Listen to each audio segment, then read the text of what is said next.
आप सभी का स्वागत है। आज हम लोग इंटरमीडिएट केमिस्ट्री का एक न्यू चैप्टर जिसका नाम है एल्डिहाइड कीटोन कार्बोक्सिलिक अम्ल, इसके बनाने की पहले सामान्य विधियों को पढ़ेंगे और तत्पश्चात इसके जो इम्पोर्टेंट रिएक्शंस हैं उनको जानेंगे, इसकी रिएक्शन क्या क्या महत्वपूर्ण है।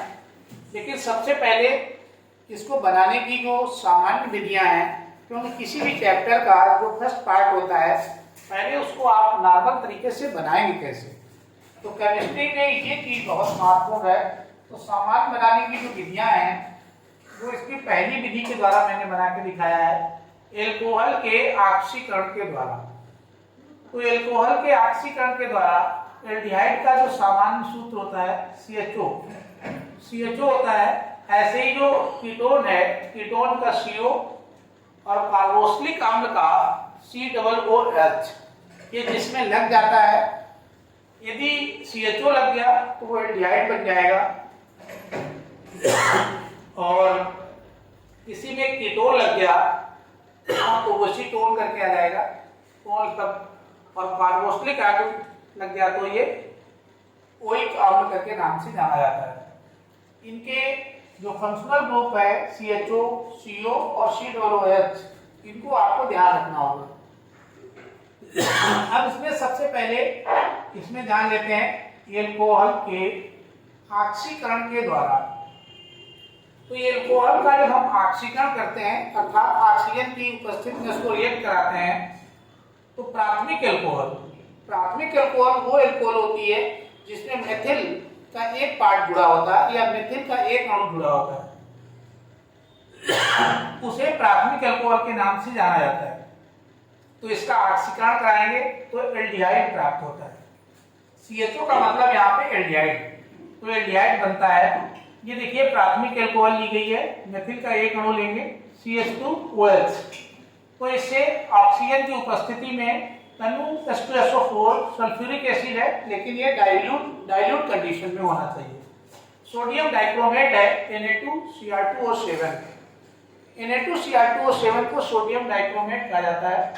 जब भी इनको रिएक्ट कराएंगे तो एल्डिहाइड बनेगा RCHO और H2O बनता है।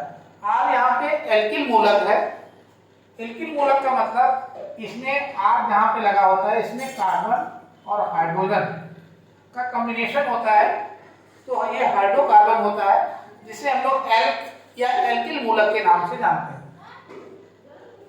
अब इसमें क्या करना है, इसमें देखिए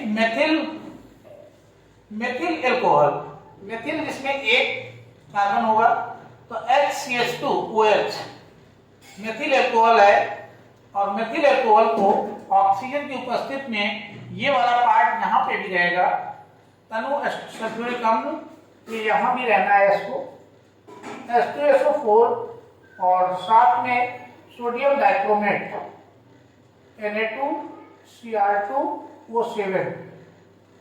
तो इसकी उपस्थिति में जब इसको आप रिएक्ट कराएंगे तो फॉर्मेल्डिहाइड बनता है। CHO ग्रुप लग गया तो एल्डिहाइड, एक हाइड्रोजन बचा तो फॉर्मेल्डिहाइड। इस सभी क्रियाओं में जल अवश्य रूप से बनता है। देखिए जल यहाँ पे तीनों क्रियाओं में निकला हुआ है। उसके बाद में ये आपकी मेथिल एल्कोहल था, ये आपकी एथिल एल्कोहल है। तो एथिल एल्कोहल को इसके साथ में यदि हमने ऑक्सीजन के साथ रिएक्ट कर दिया तो एसिटाल्डिहाइड बन जाता है, मेथिल के साथ कर दिया तो फॉर्मेल्डिहाइड बन जाता है। तो यहाँ पे CH3CHO ये आपका एसिटाल्डिहाइड है, साथ में जल निकला हुआ है, ये वाला पार्ट यहाँ पे भी जाएगा। तो इस तरीके से एल्कोहल के ऑक्सीकरण से अर्थात ऑक्सीजन के साथ रिएक्ट करने से एल्डिहाइड बनता है। हर कंडीशन में एल्डिहाइड प्राप्त होता है और साथ में जल एक कंपल्सरी आइटम निकलता है। इसी तरीके से हम लोग कीटोन को भी बना सकते हैं। कीटोन को बनाने के लिए एल्कोहल के ऑक्सीकरण के द्वारा, लेकिन दोनों में अंतर क्या है, दोनों में अंतर ये है कि इसमें प्राथमिक एल्कोहल ली जाती है और एसीटोन जब बनता है तो वहां पे द्वितीयक एल्कोहल लिया जाता है। ये दोनों में सबसे बड़ा अंतर है। एसीटोन यानी कि कीटोन बनाने के लिए हमको द्वितीयक एल्कोहल लेना पड़ेगा, अर्थात उसमें मेथिल एल्कोहल के 2 अणुओं का होना कंपल्सरी है। द्वितीयक एल्कोहल RCHOH R-, तो ये 2 ले लिए, एक R और एक R-। द्वितीय एल्कोहल लेने के बाद ऑक्सीकरण कराएंगे तनु सल्फ्यूरिक अम्ल और सोडियम डाइक्रोमेट के साथ उपस्थित में। तो यहाँ पे RCOH और यहाँ पे भी जल इस क्रिया में भी बाहर निकल रहा है, तो एक कीटोन बनेगा। ये तो पहली रिएक्शन। दूसरी रिएक्शन में इसमें देखेंगे कि जो आइसोप्रोपिल एल्कोहल है, जिसको द्वितीय एल्कोहल हम कहते हैं, तो इसका दूसरा नाम आइसोप्रोपिल एल्कोहल भी होता है। इसकी ऑक्सीकरण की उपस्थिति में ये पार्ट कंपोनेंट यहाँ पे भी रहेगा, एसीटोन बनता है CO CH3 और साथ में यहाँ पे भी जल निकल रहा है, तो एसीटोन बन जाता है, कीटोन और एसीटोन। इस तरीके से द्वितीय एल्कोहल का जब ऑक्सीकरण करेंगे तो हमें कीटोन प्राप्त होगा, और प्राथमिक एल्कोहल का जब ऑक्सीकरण करेंगे तो उस समय हमें एल्डिहाइड मिलेगा। लेकिन यहाँ पे तनु सल्फ्यूरिक अम्ल और सोडियम डाइक्रोमेट दोनों कंडीशन में रहता है। लेकिन जो कार्बोक्सिलिक अम्ल है COOH, इसकी कंडीशन इन दोनों से थोड़ी सी डिफरेंट है। एल्कोहल के ऑक्सीकरण से ये भी बनेगा, लेकिन प्राथमिक एल्कोहल यहाँ पे भी यूज है। प्राथमिक एल्कोहल का सामान्य ऑक्सीकरण जैसे उदासीन या अम्लीय व क्षारीय माध्यम में पोटेशियम परमैंगनेट, चाहे पोटेशियम परमैंगनेट ले लें अथवा अम्लीय माध्यम में आपका पोटेशियम डाइक्रोमेट, मतलब पोटेशियम जो डाइक्रोमेट लेंगे K2Cr2O7, वो अम्लीय माध्यम में ही चलेगा।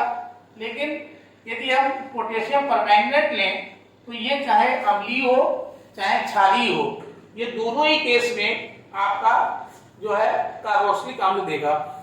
लेकिन पोटेशियम डाइक्रोमेट जो K2Cr2O7 है, तो यहाँ पे लिखा हुआ है नहीं है, तो वो आपका हर हाल में ये K2Cr2O7 ये और क्रोमियम ट्राईऑक्साइड द्वारा आसानी से कार्बोक्सिलिक अम्लों में ऑक्सीकृत हो जाता है। तो R तो एल्किल मूलक है, प्राथमिक एल्कोहल ली है, तो ये प्राथमिक एल्कोहल है। प्राथमिक एल्कोहल, और इस प्राथमिक एल्कोहल के द्वारा हमने यहाँ पे क्षारीय माध्यम में पोटेशियम परमैंगनेट को ले रखा है जल की उपस्थिति में, और यहाँ पे ये हमारा कार्बोक्सिलिक अम्ल बन गया। तो ये कार्बोक्सिलिक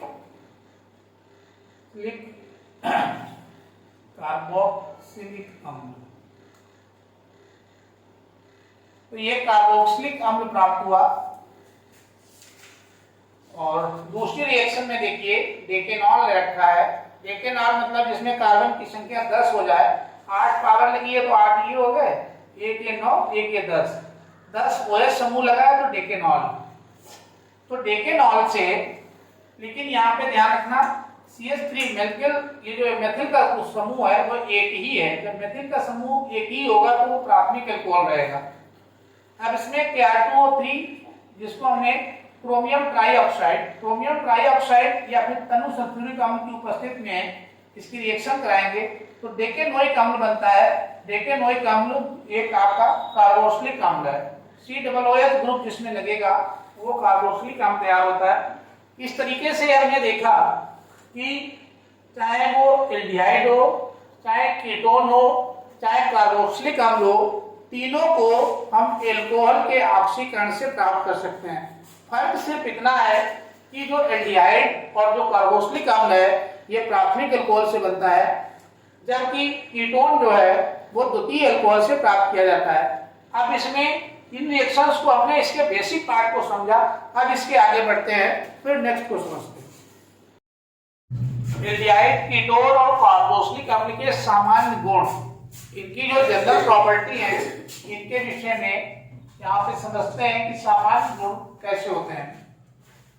तो पहले भौतिक गुण एल्डिहाइड और कीटोन के और कार्बोक्सिलिक के अलग है, भौतिक और रासायनिक, जबकि एल्डिहाइड और ये जो कीटोन है इनका एक साथ है। फिर कार्बोक्सिलिक का आपको अलग नीचे लिखा हुआ है। तो जो एल्डिहाइड और कीटोन के जो भौतिक गुण होते हैं, फॉर्मेल्डिहाइड गैस, तो एल्डिहाइड होता है एक जो फॉर्मेल्डिहाइड गैस है, एसिटाल्डिहाइड तथा जो एसीटोन है, एसिटाल्डिहाइड और जो एसीटोन बना था वो रंगहीन द्रव है, एक रंगहीन द्रव है। ध्यान रखिएगा, फॉर्मेल्डिहाइड एक गैस होती है जबकि एसिटाल्डिहाइड एक द्रव है। पहले दोनों यौगिक जल में मिले हैं। सभी एल्डिहाइड या कीटोन जिनमें 11 से अधिक कार्बन के परमाणु होते हैं वे ठोस अवस्था में होते हैं। इसको C11 को आप C11 ऐसे लिख सकते हैं। से अधिक होते हैं वे ठोस अवस्था में रहते हैं और 11 से नीचे वाले जो होते हैं वो आपके या तो गैस फॉर्म में रहेंगे या फिर द्रव फॉर्म में रहेंगे। लेकिन ठोस अवस्था में भी कहने का मतलब ये तीनों अवस्थाओं में पाए जाते हैं, ठोस, द्रव, गैस। तो एल्डिहाइड और कीटोन तीनों ही अवस्थाओं में पाए जाते हैं। ये डिपेंड करता है कि इनमें कार्बन की संख्या पे। इनके क्वथनांक यानी कि जो बॉइलिंग पॉइंट है और जो गलनांक है, मेल्टिंग पॉइंट, एल्कोहल के सापेक्ष कम होते हैं, एल्कोहल से तो कम रहते हैं परंतु हाइड्रोकार्बन से अधिक रहते हैं, इनसे उच्च होते हैं। तो ये विशेष ध्यान रखने हैं, ये इनके एल्डिहाइड और कीटोन के भौतिक गुण हैं। रासायनिक गुण देखिए, एल्डिहाइड तथा कीटोन कार्बोनिल CO समूह का होता है अतः इन दोनों के गुणों में समानता पाई जाती है। क्योंकि ये कार्बोनिल समूह का है तो कार्बोनिल समूह में होने की वजह से इनके दोनों के गुणों में समानता मिलती है। इसलिए एल्डिहाइड कीटोन चाचा भतीजे की तरह बिहेव करते हैं। जबकि कार्बोक्सिलिक अम्ल के जो भौतिक गुण हैं वो इन दोनों से डिफरेंट रहते हैं। एलिफेटिक कार्बोक्सिलिक अम्ल, एलिफेटिक मतलब जो खुली श्रृंखला की कार्बन चेन है की श्रेणी में आते हैं, उस श्रेणी के ये खुली श्रृंखला। तो ये खुली श्रृंखला के हाइड्रोकार्बन है और खुली श्रृंखला ओपन चैन के होने की वजह से 9 कार्बन परमाणुओं तक की जो श्रृंखलाएं वाले सदस्य हैं वो सामान्य ताप पर यानी जो नॉर्मल टेम्परेचर पर अरुचिकर गंध, बहुत तीखी गंध देते हैं, गंध वाले रंगहीन द्रव है, लेकिन इनका कोई कलर नहीं है।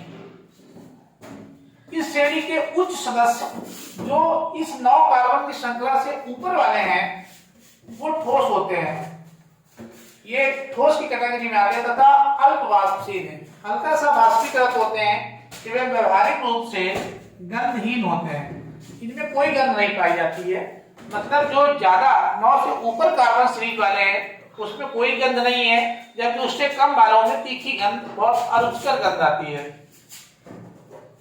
उच्च सदस्य जो होते हैं वो मोम जैसे होते हैं, जैसे मोम टाइप का ठोस होता है, बहुत स्ट्रॉन्ग ठोस नहीं होता है लेकिन मोम जैसा ठोस होता है।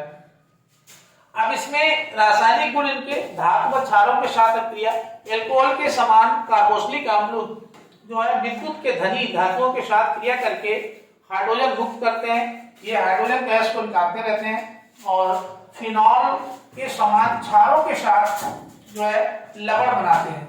तो जैसे फिनॉल क्षार के साथ क्रिया करके लवण बनाती है सॉल्ट, उसी तरीके से कार्बोक्सिलिक जो है एसिड भी क्षार के साथ क्रिया करके लवण देते हैं। इस तरीके से एल्डिहाइड और कीटोन के भौतिक रासायनिक गुण में समानता रहती है, जबकि कार्बोक्सिलिक के भौतिक गुण उससे कहीं डिफरेंट होते हैं। आज हम लोगों ने एल्डिहाइड, कीटोन और कार्बोक्सिलिक अम्ल को सामान्य विधियां बनाने की सामान्य विधियों को सीखा, साथ में उनके सामान्य गुणों का, भौतिक और रासायनिक गुणों का अध्ययन किया। Next part